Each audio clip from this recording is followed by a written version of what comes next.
The Cybrarian presents Robert E. Howard's Conan, The Pool of the Black One. Disclaimer: the following story may contain violence, references to sex, and language that may offend. Music by Solar Flare. Images by Sven Schueurmeier, Mark Sun, Austin Neill, and Scott Umstattd.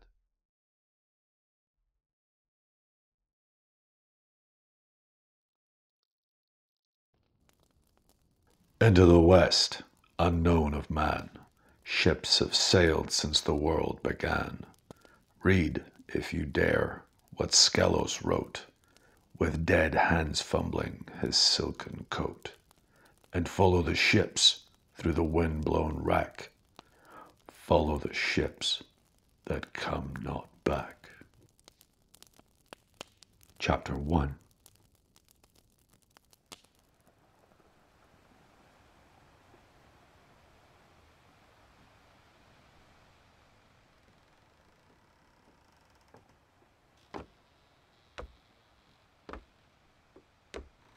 Sancha, once of Cordava, yawned daintily, stretched her supple limbs luxuriously, and composed herself more comfortably on the ermine-fringed silk spread on the carrack's poop deck. The crew watched her, with burning interest from waist and forecastle. She was lazily aware, just as she was also aware that her short silk kirtle veiled little of her voluptuous contours from their eager eyes. Wherefore she smiled innocently and prepared to snatch a few more winks before the sun, which was just thrusting its golden disk above the ocean, should dazzle her eyes. But in that instant a sound reached her ears unlike the creaking of timbers, thrum of cordage and lap of waves. She sat up, her gaze fixed on the rail, over which, to her amazement, a dripping figure clambered. Her dark eyes opened wide, her red lips parted in an O of surprise. The intruder was a stranger to her. Water ran in rivulets from his great shoulders and down his heavy arms. His single garment, a pair of bright crimson silk breeks, was soaking wet, as was his broad gold-buckled girdle and the sheathed sword it supported. As he stood at the rail, the rising sun etched him like a great bronze statue.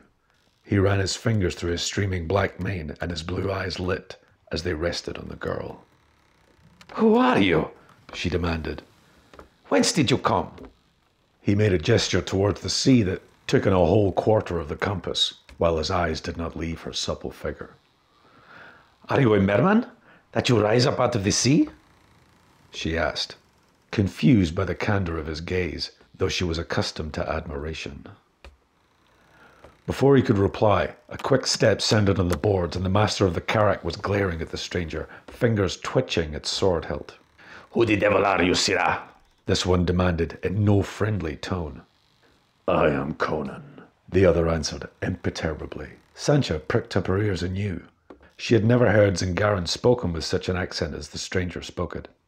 "And how did you get aboard my ship?" the voice grated with suspicion. "I swam." "Swam!" exclaimed the master angrily. "Dog, would you jest me? We are far beyond sight of land. Whence did you come?" Conan pointed with a muscular brown arm towards the east, banded in dazzling gold by the lifting sun. "I came from the islands." "Oh?" the other regarded with increased interest. Black brows drew down over scowling eyes, and the thin lip lifted unpleasantly. "So you are one of those dogs of the Barakans?" A faint smile touched Conan's lips. "And do you know who I am?" his questioner demanded. "This ship is the Wastrel, so you must be Zaparavo." "Aye." It touched the captain's grim vanity that the man should know him. He was a tall man, tall as Conan, though of leaner build. Framed in his steel merion, his face was dark, saturnine and hawk-like, wherefore men called him the Hawk. His armour and garments were rich and ornate, after the fashion of his Angaran grandee. His hand was never far from his sword hilt. There was little favour in the gaze he bent on Conan, Little love was lost between Zingaran renegades and the outlaws who invested the Baraka Islands off the coast of Zingara. These men were mostly sailors from Argos, with a sprinkling of other nationalities. They raided the shipping and harried the Zingaran coast towns, just as Zingaran buccaneers did, but these dignified their profession by calling themselves freebooters, while they dubbed the Barakans pirates. They were neither the first nor the last to gild the name of thief. Some of these thoughts passed through Zaparavo's mind as he toyed with his sword hilt and scowled at his uninvited guest. Conan gave no hint of what his own thoughts might be. He stood with folded arms, as placidly as if upon his own deck. His lips smiled, and his eyes were untroubled. "What are you doing here?" the freebooter demanded abruptly. "I found it necessary to leave the rendezvous at Tortagi before moonrise last night," answered Conan. "I departed in a leaky boat and rowed and bailed all night. Just at dawn I saw your topsail and left the miserable tub to sink, while I made better speed in the water." "There are sharks in these waters," growled Zaparavo, and was vaguely irritated by the angry shrug of the mighty shoulders. A glance towards the waist showed a screen of eager faces staring upward. A word would send them leaping up on the poop in a storm of swords that would overwhelm such a fighting man as the stranger looked to be. "Why should I burden myself with every nameless vagabond the sea casts up?" snarled Zaparavo, his look and manner more insulting than his words. "A ship can always use another good sailor," answered the other without resentment. Zaparavo scowled, knowing the truth of that assertion. He hesitated, and doing so lost his ship, his command, his girl, and his life. But of course he could not see into the future, and to him Conan was only another wastrel, cast up, as he put it, by the sea. He did not like the man, yet the fellow had given him no provocation. His manner was not insolent, though rather more confident than Zaparavo liked to see. "You'll work for your keep," snarled the hawk. "Get off the poop, and remember, the only law here is my will." The smile seemed to broaden on Conan's thin lips. Without hesitation, but without haste, he turned and descended into the waist. He did not look again at Sancha, who, during the brief conversation, had watched eagerly, all eyes and ears. As he came into the waist, the crew thronged about him, Zingarans, all of them, half naked, their gaudy silk garments splashed with tar, jewels glinting in earrings and dagger hilts. They were eager for the time-honored sport of baiting the stranger. Here he would be tested, and his future status in the crew decided. Up on the poop, Zaparavo had already forgotten about the stranger's existence, but Sancha watched, tense with interest. She had become familiar with such scenes, and knew the baiting would be brutal and probably bloody. But her familiarity with such matters was scanty compared to that of Conan. He smiled faintly as he came into the waist and saw the menacing figures pressing truculently about him. He paused and eyed the ring inscrutably, his composure unshaken. There was a certain code about these things. If he had attacked the captain, the whole crew would have been at his throat. But they would give him a fair chance against the one selected to push the brawl. The man chosen for this duty thrust himself forward, a wiry brute with a crimson sash knotted about his head like a turban. His lean chin jutted out, his scarred face was evil beyond belief. Every glance, each swaggering movement was an affront. His way of beginning the baiting was as primitive, raw, and crude as himself. "Baraka, eh?" he sneered. "That's where there is dogs for men. We of the Fellowship spit on them, like this." He spat in Conan's face and snatched at his own sword. The Barakan's movement was too quick for the eye to follow. His sledge-like fist crunched with a terrible impact against his tormentor's jaw, and the Zingaran catapulted through the air and fell in a crumpled heap by the rail. Conan turned towards the others, but for a slumbering glitter in his eyes, his bearing was unchanged. But the baiting was over as suddenly as it had begun. The seamen lifted their companion. His broken jaw hung slack, his head lolled unnaturally. "By Mitra, his neck is broken!" swore a black-bearded sea rogue. You freebooters are a weak-boned race, laughed the pirate. On the barracas, we take no account of such taps as that. Will you play at sword strokes now? Any of you? No? Then all's well, and we're friends, eh? There were plenty of tongues to assure him that he spoke truth. Brawny arms swung the dead man over the rail, and a dozen fins cut the water as he sank. Conan laughed and spread his mighty arms as a great cat might stretch itself, and his gaze sought the deck above. Sancha leaned over the rail, red lips parted, dark eyes aglow with interest. The sun behind her outlined her lithe figure through the light kirtle, which its glow made transparent. Then across her fell Zaporavo's scowling shadow, and a heavy hand fell possessively on her slim shoulder. There were menace and meaning in the glare he bent on the man in the waist. Conan grinned back, as if at a jest none knew but himself. Zaporavo made the mistake too many autocrats make. Alone in somber grandeur on the poop, he underestimated the man below. He had his opportunity to kill Conan, and he let it pass, engrossed in his own gloomy remunerations. He did not find it easy to think any of the dogs beneath his feet constituted a menace to him. He had stood in the high place so long, and had ground so many foes underfoot, that he unconsciously assumed himself to be above the machinations of inferior rivals. Conan indeed gave him no provocation. He mixed with the crew, lived and made merry as they did. He proved himself a skilled sailor, and by far the strongest man any of them had seen. He did the work of 3 men, and was always first to spring to any heavy or dangerous task. His mates began to rely upon him. He did not quarrel with them, and they were careful not to quarrel with him. He gambled with them, putting up his girdle and sheath for a stake, won their money and weapons, and gave them back with a laugh. The crew instinctively looked towards him as the leader of the forecastle. He vouchsafed no information as to what caused him to leave the barracas, but the knowledge that he was capable of a deed bloody enough to have exiled him from that wild band increased the respect felt towards him by the fierce freebooters. Towards Zaporavo and the mates, he was imperturbably courteous, never insolent or servile.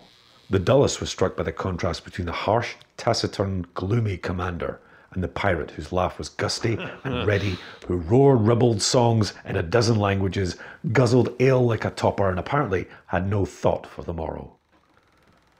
Had Zaporova known he was being compared, even though unconsciously, with the man before the mast, he would have been speechless with amazed anger. But he was engrossed with his broodings, which had become blacker and grimmer as the years crawled by, and with his vague grandiose dreams, and with the girl whose possession was a bitter pleasure, just as all his pleasures were.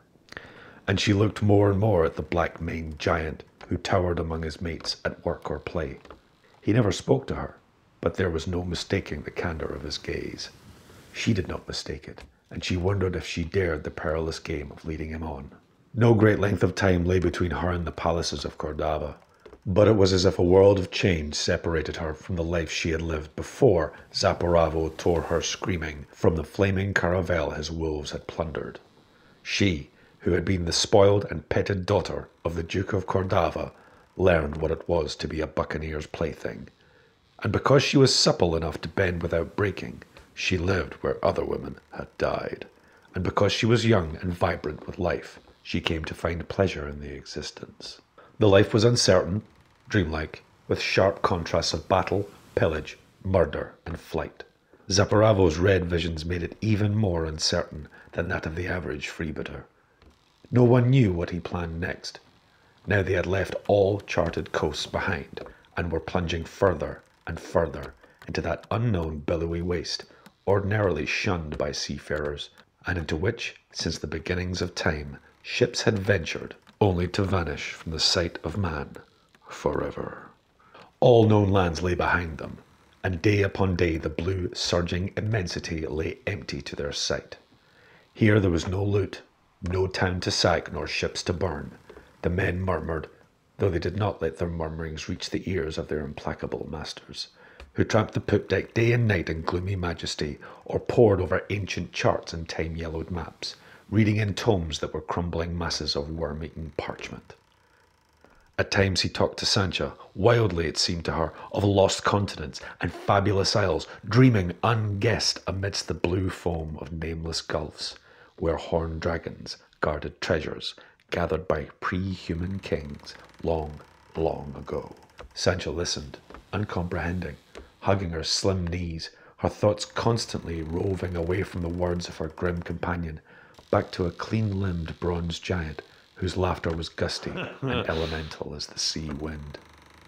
So, after many weary weeks, they raised land to westward, and at dawn dropped anchor in a shallow bay, and saw a beach, which was like a white band bordering an expanse of gently grassy slopes, masked by green trees. The wind brought scents of fresh vegetation and spices, and Sancha clapped her hands with glee at the prospect of adventuring ashore. But her eagerness turned to sulkenness when Zaparavo ordered her to remain aboard until he sent for her. He never gave any explanation for his commands, so she never knew his reason, unless it was the lurking devil in him that frequently made him hurt her without cause. She lounged sulkily on the poop and watched the men row ashore through the calm water that sparkled like liquid jade in the morning sunlight. She saw them bunched together on the sands, suspicious, weapons ready, while several scattered out through the trees that fringed the beach. Among these, she noted, was Conan. There was no mistaking his tall brown figure with its springy step. Men said he was no civilized man at all, but a Cybrarian, one of those barbaric tribesmen who dwelt in the grey hills of the far north, and whose raids struck terror in their southern neighbours. At least she knew that there was something about him, some super vitality or barbarism that set him apart from his wild mates. Voices echoed along the shore as the silence reassured the buccaneers. The clusters broke up as men scattered along the beach in search of fruit. She saw them climbing and plucking among trees, and her pretty mouth watered. She stamped a little foot and swore with a proficiency acquired by association with her blasphemous companions. The men on the shore had indeed found fruit, and were gorging on it, finding one unknown golden-skinned variety especially luscious. But Zaparavo did not seek or eat fruit. His scouts, having found nothing indicating men or beasts in the neighbourhood, he stood staring inland, at the long reaches of grassy slopes melting into one another. Then, with a brief word, he shifted his sword belt and strode in under the trees. His mate expostulated with him against going alone, and was rewarded with a savage blow in the mouth. Zaparavo had his reasons for wishing to go alone. He desired to learn if this island were indeed that mentioned in the mysterious Book of Skelos, whereon nameless sages aver strange monsters guard crypts filled with hieroglyph careen gold. Nor, for murky reasons of his own, did he wish to share his knowledge, if it were true, with anyone, much less his own crew. Sancha, watching eagerly from the poop, saw him vanish into the leafy fastness. Presently, she saw Conan, the Barakan, turn, glance briefly at the men scattered up and down the beach. Then the pirate went quickly in the direction taken by Zaparavo, and likewise vanished among the trees. Sancha's curiosity was piqued. She waited for them to reappear, but they did not. The seamen still moved aimlessly up and down the beach, and some had wandered inland. Many had lain down in the shade to sleep. Time passed, and she fidgeted about restlessly. The sun began to beat down hotly, in spite of the canopy above the poop deck. Here it was warm, silent, draggingly monotonous. A few yards away across a band of blue shallow water, the cool, shady mystery of a tree-fringed beach and a woodland-dotted meadow beckoned her. Moreover, the mystery concerning Zaparavo and Conan tempted her. She well knew the penalty for disobeying her merciless master, and she sat for some time, squirming with indecision. At last she decided it was worth even one of Zaparavo's whippings to play truant. And with no more ado, she kicked off her soft leather sandals, slipped out of her kirtle, and stood up on the deck, naked as Eve. Clambering over the rail and down the chains, she slid into the water and swam ashore. She stood on the beach a few moments, squirming as the sands tickled her small toes, while she looked for the crew. She saw only a few, at some distance up or down the beach. Many were fast asleep under trees, bits of golden fruit still clutched in their fingers. She wondered why they should sleep so soundly, so early in the day. None hailed her as she crossed the white girdle of sand and entered the shade of the woodland. The trees, she found, grew in irregular clusters, and between these groves stretched out rolling expanses of meadow-like slopes. As she progressed inland, in the direction taken by Zaparavo, she was entranced by the green vistas that unfolded gently before her. Soft slope beyond slope, carpeted with green swards and dotted with groves. Between the slopes lay gentle declivites likewise swarded. The scenery seemed to melt into itself, or each scene into the other. The view was singular, at once broad and restricted. Over all, a dreamy silence lay like an enchantment. Then she came suddenly onto the level summit of a slope, circled with tall trees, and the dreamily fairy-like sensation vanished abruptly at the sight of what lay on the reddened and trampled grass. Sancha, involuntarily, cried out and recoiled, then stole forward, wide-eyed, trembling in every limb. It was Zaparavo who lay there on the sward, staring sightlessly upwards, a gaping wound in his breast. His sword lay near his nerveless hand. The hawk had made his last swoop. It is not to be said that Sancha gazed on the corpse of her lord without emotion. She had no cause to love him, yet she felt at least the sensation any girl might feel when looking on the body of the man who was first to possess her. She did not weep or feel any need of weeping, but she was seized by a strong trembling. Her blood seemed to congeal briefly, and she resisted a wave of hysteria. She looked about her for the man she expected to see. Nothing met her eyes but the ring of a tall, thickly leaved forest giants and the blue slopes beyond them. Had the freebooter's slayer dragged himself away, mortally wounded? No bloody tracks led away from the body. Puzzled, she swept the surrounding trees, stiffened as she caught a rustle in the emerald leaves that seemed not to be of the wind. She went towards the trees, staring into the leafy depths. "Conan!" Her call was inquiring. "Conan! Conan!" Her voice sounded strange and small in the vastness of silence that had grown suddenly tense. Her knees began to tremble as a nameless panic swept over her. "Conan!" she cried desperately. "It is I, Sancha! Where are you? Please, Conan! Please, Conan!" Her voice faltered away. Unbelieving horror dilated her brown eyes. Her red lips parted to an inarticulate scream. Paralysis gripped her limbs. Where she had such desperate need of swift flight, she could not move. She could only shriek, wordlessly.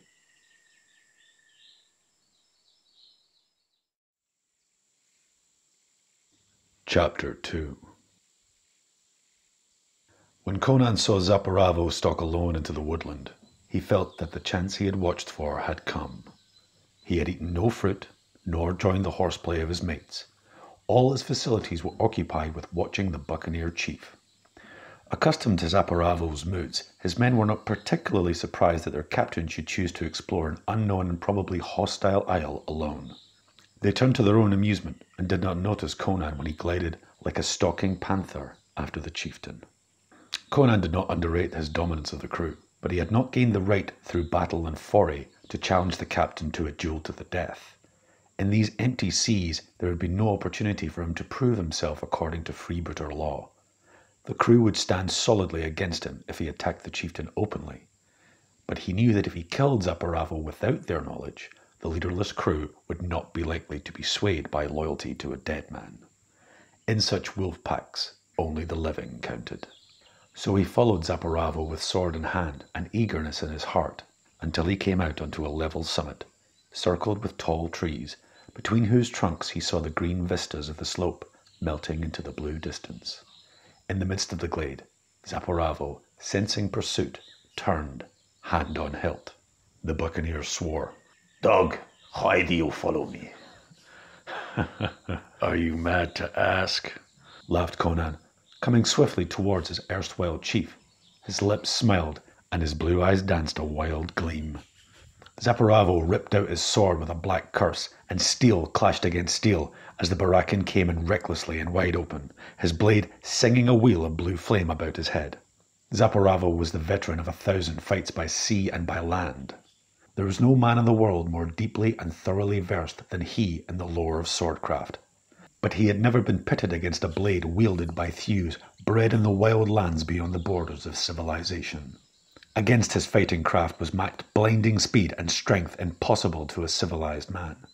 Conan's manner of fighting was unorthodox, but instinctive, and natural as that of a timber wolf. The intricacies of the sword were as useless against this primitive fury as a human boxer's skill against the onslaughts of a panther. Fighting as he had never fought before, straining every ounce of effort to parry the blade that flickered like lightning about his head, Zaparavo, in desperation, caught a full stroke near his hilt, and felt his whole arm go numb beneath the terrific impact. The stroke was instantly followed by a thrust, with such terrible drive behind it that the sharp point ripped through chainmail and ribs like paper, to transfix the heart beneath. Zaparavo's lips writhed in brief agony, but, grim to the last, he made no sound. He was dead before his body relaxed onto the trampled grass, where blood drops glittered like split rubies in the sun. Conan shook the red drops from his sword, grinned with unaffected pleasure, stretched like a huge cat, and abruptly stiffened, the expression of satisfaction on his face being replaced by a stare of bewilderment. He stood like a statue, his sword trailing in his hand. As he lifted his eyes from his vanquished foe, they had absently rested on the surrounding trees and the vistas beyond. And he had seen a fantastic thing, a thing incredible and inexplicable. Over the soft, rounded green shoulder of a distant slope had looked a tall, black, naked figure, bearing on its shoulders an equally naked white form. The apparition vanished as suddenly as it had appeared, leaving the watcher gasping in surprise. The pirate stared about him, glancing uncertainly back the way he had come, and swore.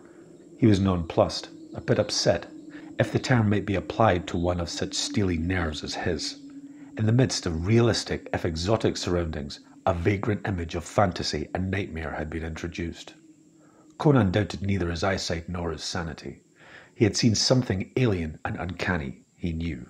The mere fact of a black figure racing across the landscape carrying a white captive was bizarre enough, but this black figure had been unnaturally tall. Shaking his head doubtfully, Conan stared off in the direction in which he had seen the thing. He did not argue the wisdom of his move. With his curiosity so piqued, he had no choice but to follow its promptings. Slope after slope he traversed, each with its even sward and clustered groves.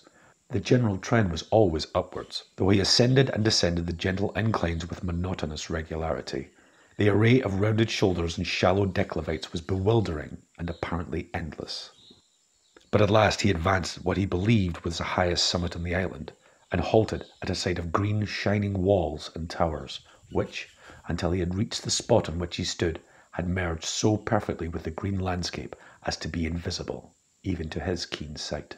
He hesitated, fingered his sword, then went forward, bitten by the worm of curiosity. He saw no one as he approached the tall archway in the curving wall. There was no door. Peering warily through, he saw what seemed to be a broad, open court, grass-carpeted, surrounded by a circular wall of the green semi-translucent substance. Various arches opened from it. Advancing on the balls of his feet, sword ready, he chose one of these arches at random and passed into another similar court. Over an inner wall he saw the pinnacles of strangely shaped tower-like structures. One of these towers was built in or projected into the court in which he found himself, and a broad stair led up to it, along the side of the wall. Up this he went, wondering if it were all real, or if he were not in the midst of a Black Lotus dream. At the head of the stair he found himself on a walled ledge, or balcony, he was not sure which. He could now make out more details of the towers, but they were meaningless to him. He realized uneasily that no ordinary human beings could have built them. There was symmetry about their architecture and system, but it was a mad symmetry, a system alien to human sanity. As for the plan of the whole town, castle, or whatever it was intended for, he could see just enough to get the impression of a great number of courts, mostly circular, each surrounded by its own wall and connected to the others by open archways, and all, apparently, grouped around the cluster of fantastic towers in the centre. Turning from the direction of these towers, he got a fearful shock and crouched down suddenly behind the parapet of the balcony, gazing amazedly. The balcony or ledge was higher than the opposite wall, and he was looking over that wall into another swarded court. The inner curve of the farther wall of that court differed from the others he had seen, in that, instead of being smooth, it seemed to be banded with long lines or ledges, crowded with small objects the nature of which he could not determine. However, he gave little heed to the wall at the time. His attention was centered on the band of beings that squatted about a dark green pool in the midst of the court. These creatures were black and naked, made like men, but the least of them, standing upright, would have towered head and shoulders above the tall pirate. They were rangy rather than massive, but were finely formed, with no suggestion of deformity or abnormality, save their great height was abnormal. But even at that distance, Conan sensed the basic diabolism of their features. In their midst, cringing and naked, stood a youth that Conan recognized as the youngest sailor aboard the wastrel. He, then, had been the captive the pirate had seen borne across the grass-covered slope. Conan heard no sound of fighting, saw no bloodstains or wounds on the sleek ebon limbs of the giants. Evidently, he had wandered inland, away from his companions, and been snatched up by a black man lurking in ambush. Conan mentally termed the creatures black men, for lack of a better term. Instinctively he knew these tall, ebony beings were not men, as he understood them. No sound came to him. The blacks nodded and gestured to one another, but they did not seem to speak, vocally at least. One, squatting on his haunches before the cringing boy, held a pipe-like thing in his hands. This he set to his lips and apparently blew, though Conan heard no sound. But the Zingaran youth heard or felt and cringed. He quivered and writhed as if in agony. Irregularity became evident in the twitching of his limbs, which quickly became rhythmic. The twitching became a violent jerking, the jerking regular movements. The youth began to dance as cobras dance by compulsion to the tune of the fakir's fife. There was naught of zest or joyful abandon in that dance. There was indeed abandon that was awful to see, but it was not joyful. It was as if the mute tune of the pipes grasped the boy's inmost soul with salacious fingers and with brutal torture wrung from it every involuntary expression of secret passion. It was a convulsion of obscenity, a spasm of lasciviousness, an exudation of secret hungers framed by compulsion, desire without pleasure, pain matted awfully to lust. It was like watching a soul stripped naked and all its dark and unmentionable secrets laid bare. Conan glared frozen with repulsion and shaken with nausea. Himself as cleanly elemental as a timber wolf, he was yet not ignorant to the preserved secrets of rotting civilizations. He had roamed the cities of Zamora and known the women of Shadazar the wicked, but he sensed here a cosmic vileness transcending mere human degeneracy, a perverse branch of the tree of life, developed along lines outside human comprehension. It was not at the agonized contortions and posturing of the wretched boy that he was shocked, but at the cosmic obscenity of these beings which could drag to light the abysmal secrets that sleep in the unfathomed darkness of the human soul, and find pleasure in the brazen flaunting of such things as should not be hinted at, even in restless nightmares. Suddenly, the black torturer laid down the pipes and rose, towering over the writhing white figure. Brutally grasping the boy by neck and haunch, the giant upended him and thrust him head first into the green pool. Conan saw the white glimmer of his naked body amid the green water, as the black giant held his captive deep under the surface. Then there was a restless movement among the other blacks, and Conan ducked quickly below the balcony wall, not daring to raise his head lest he be seen. After a while his curiosity got the better of him, and he cautiously peered out again. The blacks were filing out of an archway into another court. One of them was just placing something on a ledge in the further wall, and Conan saw it was the one who had tortured the boy. He was taller than the others, and wore a jeweled headband. Of the Zingaran boy, there was no trace. The giant followed his fellows, and presently Conan saw them emerge from the archway by which he had gained access to that castle of horror, and file away across the green slopes in the direction from which he had come. They bore no arms, yet he felt they planned further aggression against the freebooters. But before he went to warn the unsuspecting buccaneers, he wished to investigate the fate of the boy. No sound disturbed the quiet. The pirate believed that the towers and courts were deserted, save for himself. He went swiftly down the stair, crossed the court, and passed through an arch into the court the blacks had just quitted. Now he saw the nature of the striated wall. It was banded by narrow ledges, apparently cut into the solid stone, and ranged along these ledges or shelves were thousands of tiny figures, mostly greyish in colour. These figures, not much longer than a man's hand, represented men, and so clever were they made that Conan recognised various racial characteristics in the different idols, features typical of Zingarans, Argosians, Ophirians, and Kushite corsairs. These last were black in colour, just as the models were black in reality. Conan was aware of a vague uneasiness as he stared at the dumb, sightless figures. There was a mimicry of reality about them that was somehow disturbing. He felt them gingerly and could not decide of what material they were made. It felt like petrified bone, but he could not imagine petrified substance being found in the locality in such abundance as to be used so lavishly. He noticed that the images representing types with which he was familiar were all on higher ledges. The lower ledges were occupied by figures, the features of which were strange to him.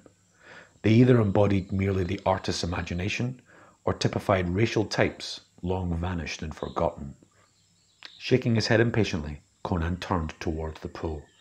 The circular court offered no place of concealment. As the body of the boy was nowhere in sight, it must be lying at the bottom of the pool. Approaching the placid green disk, he stared into the glimmering surface. It was like looking through a thick green glass, unclouded, yet strangely illusory. Of no great dimensions, the pool was round as a well, bordered by a rim of green jade. Looking down, he could see the rounded bottom.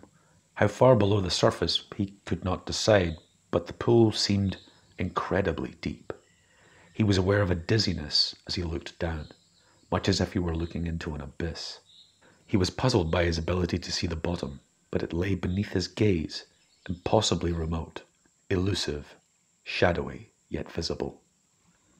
At times he thought a faint luminosity was apparent, deep in the jade-coloured depths, but he could not be sure. Yet he was sure that the pool was empty, except for the shimmering water. Then where in the name of Crom was the boy whom he had seen brutally drowned in that pool? Rising, Conan fingered his sword and gazed around the court again. His gaze focused on a spot on one of the higher ledges. There he had seen the tall black place something. Cold sweat broke suddenly out on Conan's brown hide. Hesitantly, yet as if drawn by a magnet, the pirate approached the shimmering wall. Dazed by a suspicion too monstrous to voice, he glared up at the last figure on that ledge. A horrible familiarity made itself evident. Stony, immovable, dwarfish, yet unmistakable, the features of the Zingaran boy stared unseemingly at him. Conan recoiled, shaken to his soul's foundations. His sword trailed in his paralyzed hand as he glared, open-mouthed, stunned by the realization which was too abysmal and awful for the mind to grasp. Yet the fact was indisputable. The secret of the dwarfish figures was revealed, though behind that secret lay darker and more cryptic secrets of their being. Chapter 3. How long Conan stood, drowned in dizzy cogitation, he never knew. A voice shook him out of his gaze, a feminine voice that shrieked more and more loudly, as if the owner of the voice was being borne nearer. Conan recognized that voice. His paralysis vanished instantly. A quick bound carried him high up on the narrow ledges, where he clung, kicking aside the clustering images to obtain room for his feet. Another sprang in a scramble, and he was clinging to the rim of the wall, glaring over it. It was an outer wall. He was looking into the green meadow that surrounded the castle. Across the grassy level, a giant black was striding, carrying a squirming captive under one arm, as a man might carry a rebellious child. It was Sancha, her black hair falling in dishevelled, rippling waves, her olive skin contrasting abruptly with the glossy ebony of her captor. He gave no heed to her wrigglings and cries as he made for the outer archway. As he vanished within, Conan sprang recklessly down the wall and glided into the arch that opened into the further court. Crouching there, he saw the giant enter the court of the pool. carrying his writhing captive.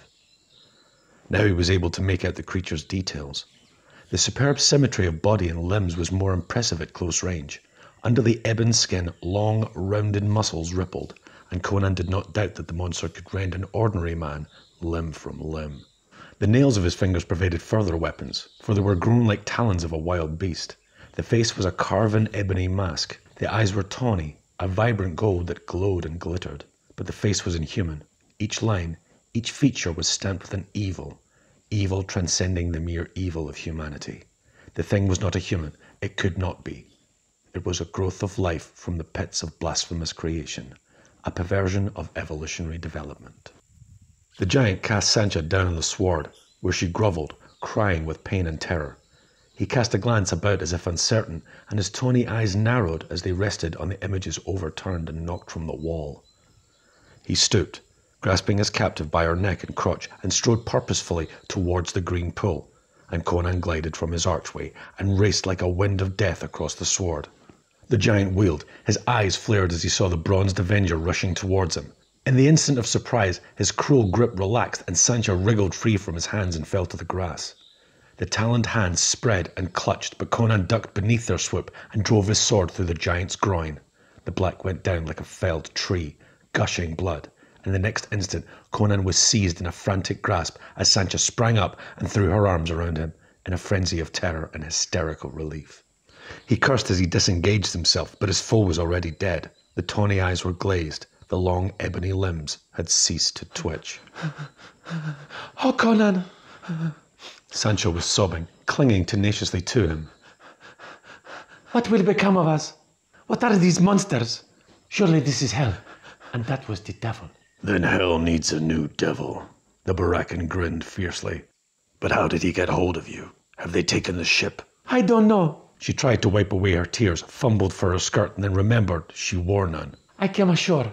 I saw you follow Zaparavo, and I followed you both. I found Zaparavo was... Was it you who... "Who else?" he grunted. "What then?" I saw movement in the trees." She shuddered. "I thought it was you. I called, and then I saw that black thing squatting like an ape among the branches, leering down at me. It was like a nightmare. I couldn't run. All I could do was squeal. Then it dropped from the tree and seized me." She hid her face in her hands and was shaken anew at the memory of the horror. "Well, we've got to get out of here," He growled, catching her wrist. "Come on, we've got to get to the crew." "Most of them were asleep on the beach as I entered the woods," she said. "Asleep?" He claimed profanely. "What in the seven devils of hell's fire and damnation?" "Listen!" She froze, a quiet, quivering image of fright. "I heard it. He snapped. A moaning cry. Wait." He bounded up the ledges again and, glaring over the wall, swore with a concentrated fury that made even Sancha gasp. The black men were returning, but they came not alone or empty-handed. Each bore a limp, human form. Some bore two. Their captives were the freebooters. They hung slackly on their captors' arms, but for an occasional vague movement or twitching, Conan would have believed them dead. They had been disarmed, but not stripped. One of the blacks bore their sheathed swords, a great armload of bristling steel. From time to time, one of the seamen voiced a vague cry, like a drunkard calling out in softish sleep. Trapped like a wolf, Conan glared about him. 3 arches led out of the court of the pool. Through the eastern arch, the blacks had left the court, and through it they would presumably return. He had entered by the southern arch. In the western arch, he had hidden, and had not had time to notice what lay beyond it. Regardless of his ignorance of the plan of the castle, he was forced to make his decision promptly. Springing down the wall, he replaced the images with frantic haste, dragging the corpse of his victim to the pool and cast it in. It sank instantly, and, as he looked, he distinctly saw an appalling contraction, a shrinking, a hardening. He hastily turned away, shuddering. Then he seized his companion's arm and led her hastily towards the southern archway, while she begged to be told what was happening. "They bagged the crew," he answered hastily. "I haven't any plan, but we'll hide somewhere and watch. If they don't look in the pool, they may not suspect our presence." "But they'll see the blood on the grass." "Maybe they'll think one of their own devils spilled it," he answered. "Anyway, we'll have to take that chance." They were in the court from which he had watched the torture of the boy. He had led her hastily up the stairs that mounted the southern wall, and forced her into a crouching position behind the balustrade of the balcony. It was poor concealment, but the best they could do. Scarcely had they settled themselves when the blacks filed into the court. There was a resounding clash at the foot of the stairs, and Conan stiffened, grasping his sword. But the blacks passed through an archway on the southwestern side, and they heard a series of thuds and groans. The giants were casting their victims down on the sward. A hysterical giggle rose to Sancha's lips, and Conan quickly clapped his hand over her mouth, stifling the sound before it could betray them. After a while they heard the padding of many feet on the sward below, and then silence regained. Conan peered over the wall. The court was empty. The blacks were once more gathered about the pool in the adjoining court, squatting on their haunches. They seemed to pay no heed to the great smears of blood on the sward and the jade rim of the pool. Evidently, bloodstains were nothing unusual.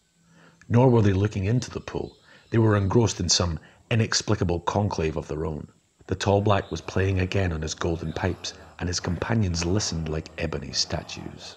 Taking Sancha's hand, Conan glided down the stair, stooping so that his head would not be visible above the wall. The cringing girl followed perforce, staring fearfully at the arch that led into the court of the pool, but through which, at that angle, neither the pool nor its grim throng were visible. At the foot of the stair lay the swords of the Zingarans. The clash they had heard had been the casting down of the captured weapons. Conan drew Sancha toward the southwest arch, and they silently crossed the sward and entered the court beyond. There the freebooters lay in careless heaps, moustaches bristling, earrings glittering. Here and there one stirred or groaned restlessly. Conan bent down to them, and Sancha knelt beside him, leaning forward with her hands on her thighs. "What is that sweet cloying smell?" she asked nervously. "It's on all their breath." "It's that damn fruit they were eating," he answered softly. "I remember the smell of it. It must have been like black lotus that makes men sleep. By Crom, they're beginning to awake, but they're unarmed. I have an idea that those black devils won't wait long before they begin their magic on them. What chance will the lads have, unarmed and stupid with slumber?" He brooded for an instant, scowling with the intenseness of his thoughts, then seized Sancha's olive shoulder in a grip that made her wince. "Listen, I'll draw those black swine into another part of the castle, keep them busy for a while. Meanwhile, you shake these fools awake and bring their swords to them. It's a fighting chance. Can you do it?" I don't know, she stammered, shaking with terror and hardly knowing what she was saying. With a curse, Conan caught her thick tresses near her head and shook her until the walls danced with her dizzy sight. "You must do it," he hissed at her. "It's our only chance." I'll do my best, she gasped. With a grunt of condemnation and an encouraging slap on the back that nearly knocked her down, he glided away. A few moments later he was crouching at the arch that opened into the court of the pool, glaring upon his enemies. They still sat by the pool, but were beginning to show evidences of an evil impatience. From the court where they lay the rousing buccaneers, he heard their groans growing louder, beginning to be mingled with incoherent curses. He tensed his muscles and sank into a pantherish crouch, breathing easily between his teeth. The jeweled giant rose, taking his pipes from his lips, and at that instant Conan was among the startled blacks with a tigerish bound. And as a tiger leaps and strikes among his prey, Conan leapt and struck. Thrice his blade flickered before any could lift a hand in defence. Then he bounded from among them and raced across the sward. Behind him sprawled 3 black figures, their skulls split. But though the unexpected fury of his surprise had caught the giants off guard, the survivors recovered quickly enough. They were at his heels as he ran through the western arch, their long legs sweeping them over the ground at headlong speed. However, he felt confident of his ability to outfoot them at will, but that was not his purpose. He intended leading them on a long chase, in order to give Sancha time to rouse and arm the Zingarans. And as he raced to the court beyond the western arch, he swore this court differed from the others he had seen. Instead of being round, it was octagonal, and the arch by which he had entered was the only entrance or exit. Wheeling, he saw that the entire band had followed him in. A group clustered in the arch, and the rest spread out in a wide line as they approached. He faced them, backing slowly towards the northern wall. The line bent into a semicircle, spreading out to hem him in. He continued to move backwards, but more and more slowly, noting the space widening between the pursuers. They feared lest he should try to dart around a horn of the crescent and lengthen their line to prevent it. He watched with the calm alertness of a wolf, and when he struck, it was with the devastating suddenness of a thunderbolt, full at the centre of the crescent. The giant who barred his way went down, clove into the middle of the breastbone, and the pirate was outside their closing ring before the blacks to the right and left could come to their stricken comrades' aid. The group at the gate prepared to receive his full onslaught, but Conan did not charge them. He had turned and was watching his hunters without apparent emotion, and certainly without fear. This time they did not spread out in a thin line. They had learned that was fatal to divide their forces against such an incarnation of clawing, rending fury. They bunched up in a compact mass and advanced on him without undue haste, maintaining their formation. Conan knew that if he fell foul of that mass of taloned muscle and bone, there could be but one culmination. Once let them drag him down among them, where they could reach him with their talons and use their greater body weight to advantage, his entire primitive ferocity would not prevail. He glanced around the wall and saw a ledge-like projection above a corner on the western side. What it was he did not know, but it would serve his purpose. He began backing towards that corner, and the giants advanced more rapidly. They evidently thought that they were herding him into the corner themselves, and Conan found time to reflect that they probably looked on him as a member of a lower order, mentally inferior to themselves. So much the better. Nothing is more disastrous than underestimating one's antagonist. Now he was only a few yards from the wall, and the blacks were closing in rapidly, evidently thinking to pin him in the corner before he realized this situation. The group at the gate had deserted their post and were hastening to join their fellows. The giants half crouched, eyes blazing like golden hellfire, teeth glistening whitely, taloned hands lifted as if to fend off attack.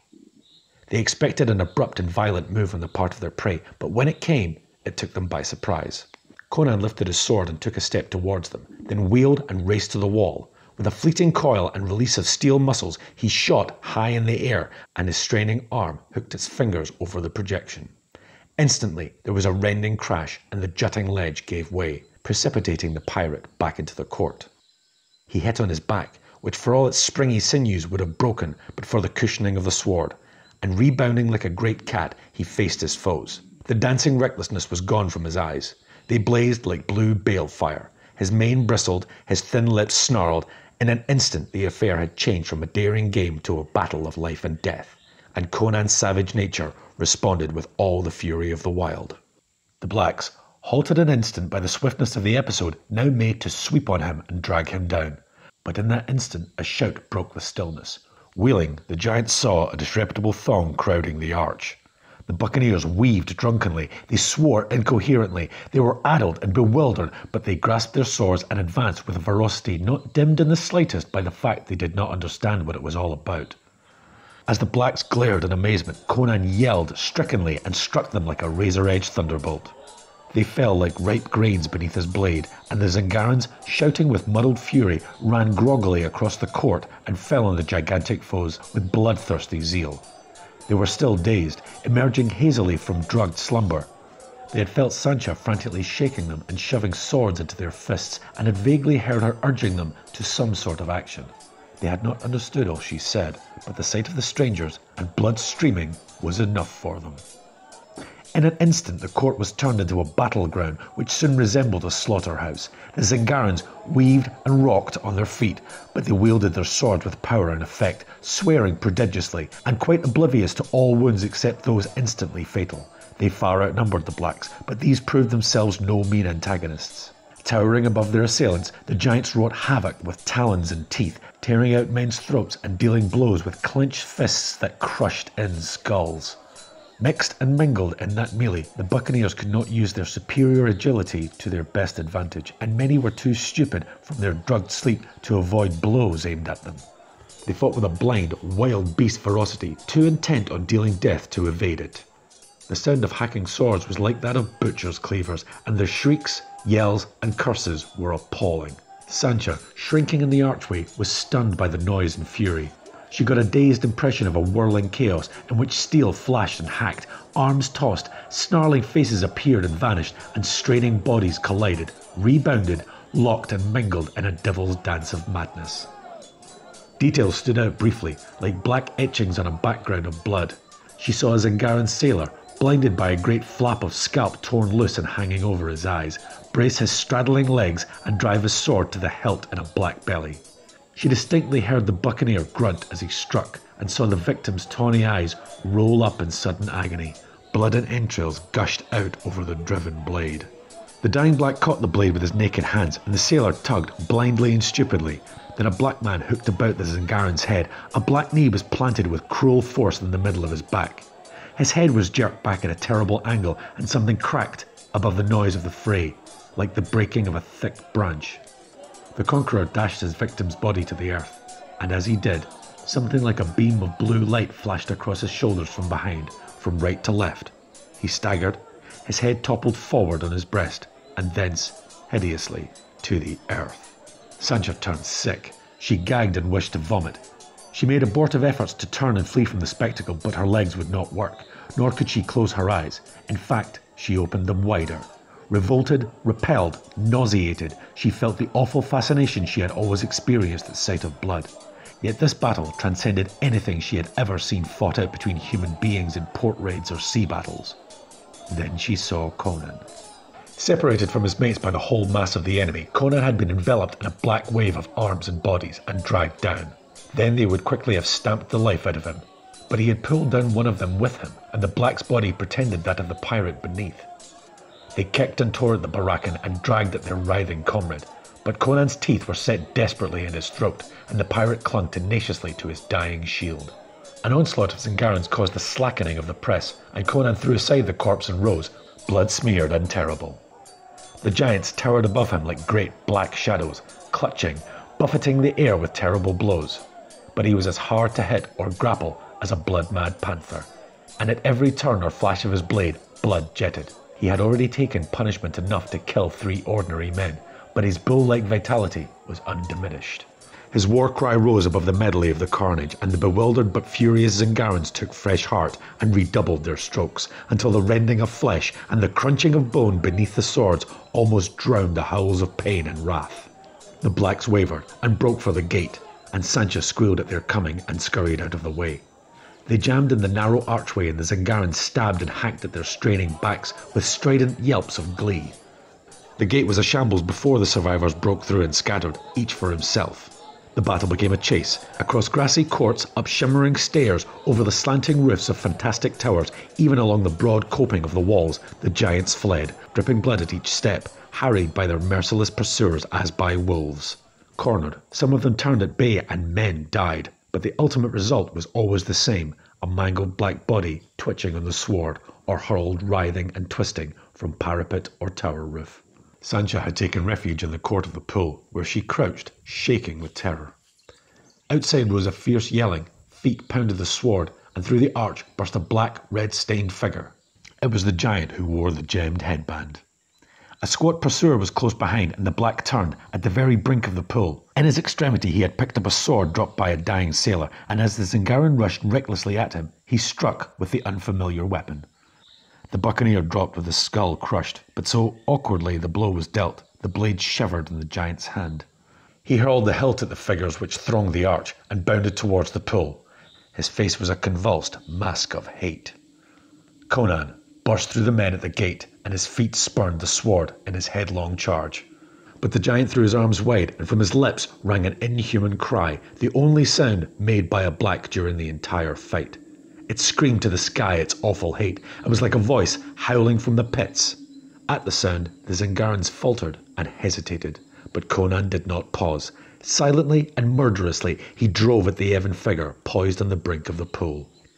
But even as his dripping sword gleamed in the air, the black wheeled and bounded high. For a flash of an instant they saw him poised in midair above the pool. Then with an earth-shaking roar, the green waters rose and rushed up to meet him, enveloping him in a green volcano. Conan checked his headlong rush just in time to keep from toppling into the pool, and he sprang back, thrusting his men behind him with mighty swings of his arms.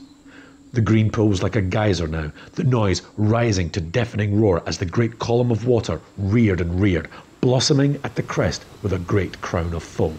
Conan was driving his men to the gate, herding them ahead of him, beating them with the flat of his sword. The roar of the waterspout seemed to have robbed them of their faculties. Seeing Sancha standing paralysed, staring with wide-eyed terror at the seething pillar, he accosted her with a bellow that cut through the thunder of the water and made her jump out of her daze. She ran to him, arms outstretched, and he caught her up in one arm and raced out of the court.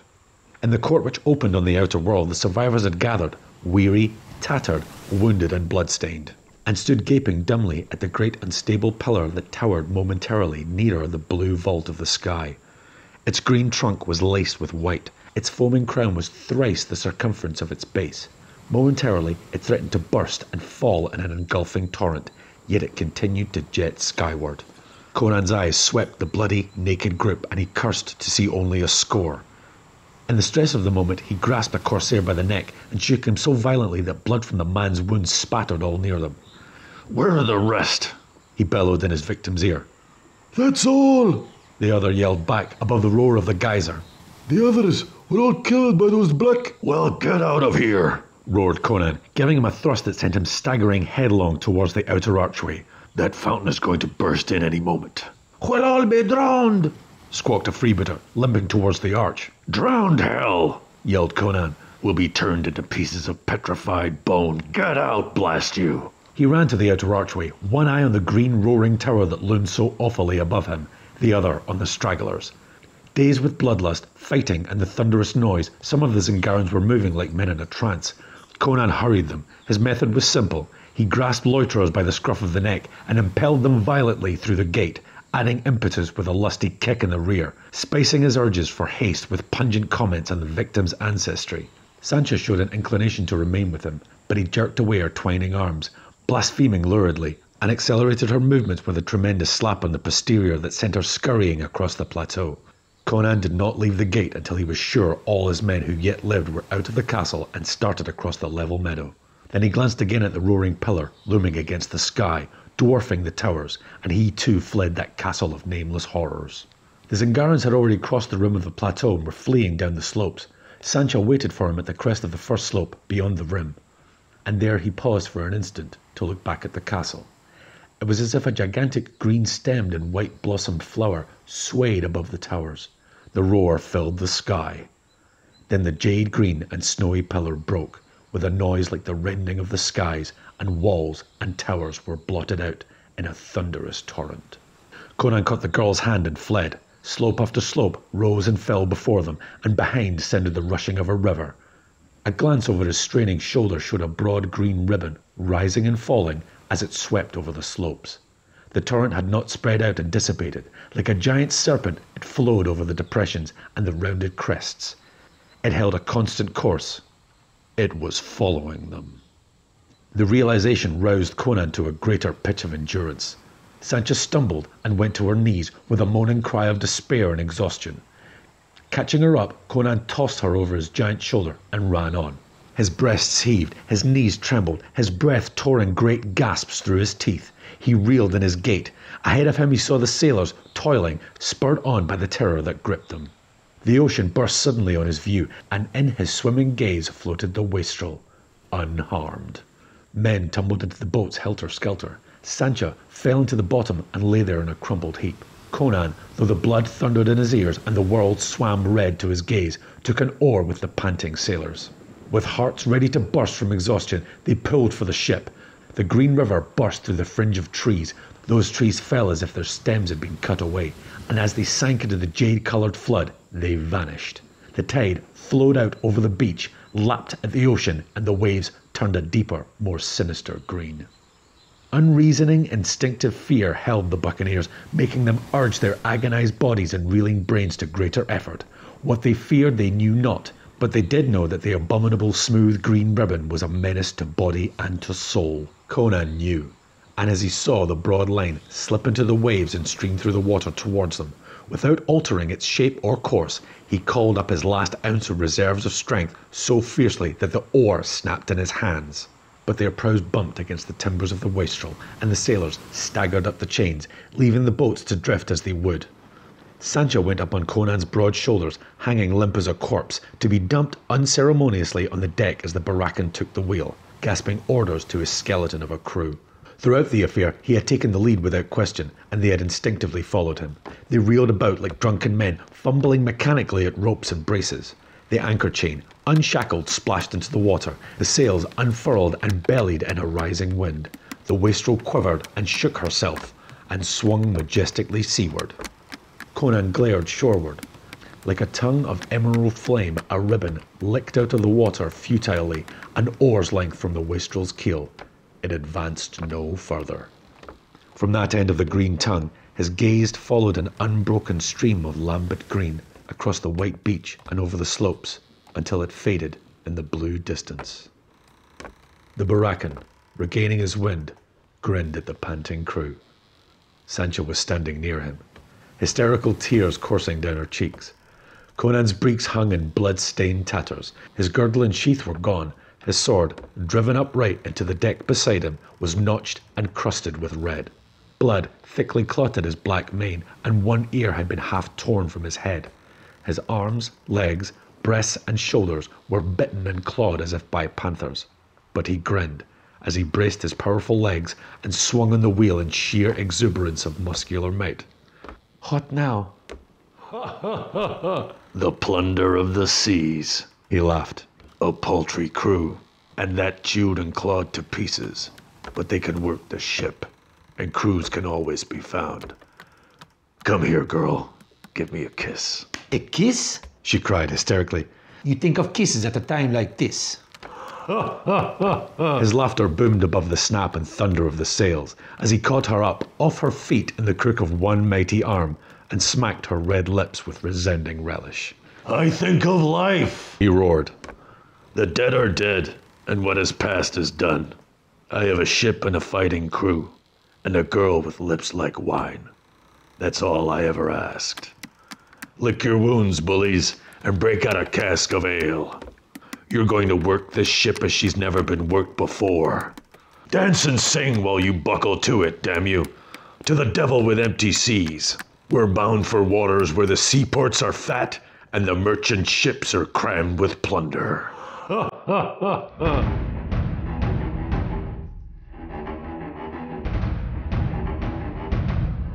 Thank you for listening. Please like, comment, subscribe, and hit the notification bell.